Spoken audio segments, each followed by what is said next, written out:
The 20th century CE, a time when the nation-states and petty empires of old Earth were nearing their zenith. Conflict raged across the globe as humanity put their ever-growing scientific and technological might into great power competition that supercharged progress, even as it savaged the singular world upon which humanity depended. As the century reached its halfway point, the global conflict that raged throughout the age twisted and changed once again. Overt military action abated as the greatest powers of the time, separated by oceans both literal and ideological, sought to gain a technological upper hand. Ancient fossilized carbon laid down in Earth's primordial past now powered land and even primitive aerial vehicles, which shrank the world and brought the dangers of war ever closer to home.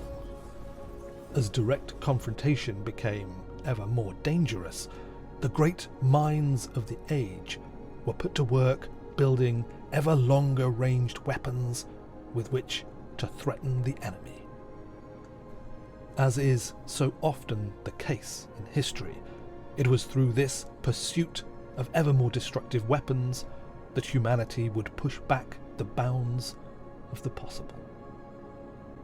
One man in particular, born in the Soviet Empire that occupied, at the time, the east of Earth's Eurasian continent, would prove pivotal to not only the development of such weapons, but also to their transformation from weapons of war into vehicles of exploration.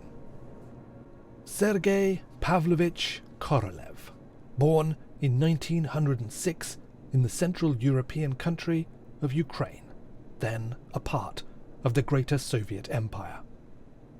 As a boy, Korolev had a deep fascination for the emerging technology of aviation.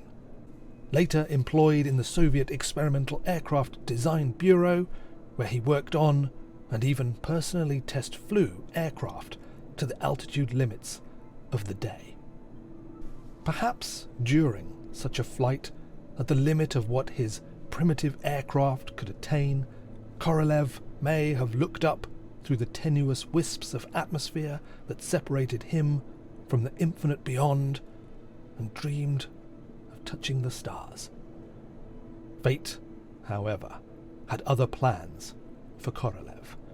Caught up in the maneuverings of powerful men, he would go on to suffer incredible hardships and privations at the hands of the empire he served, then ruled by a brutal dictator named Joseph Stalin. Korolev, along with thousands of other Soviet citizens, fell victim to a series of politically motivated purges that swept the empire. Tried as a saboteur and a traitor, he was found guilty and sentenced to 10 years imprisonment. Despite multiple attempts to plead his case, Korolev was sent to one of the feared and infamous forced labor camps the regime operated, a gulag. Forced to mine gold in appalling conditions, often provided with little or no food for days, Korolev suffered horrendously. He would lose most of his teeth to a bout of severe scurvy, and after suffering a suspected heart attack, it must have seemed to Korolev like he would die there, alone and in the starless dark. But fate was not done with Korolev yet.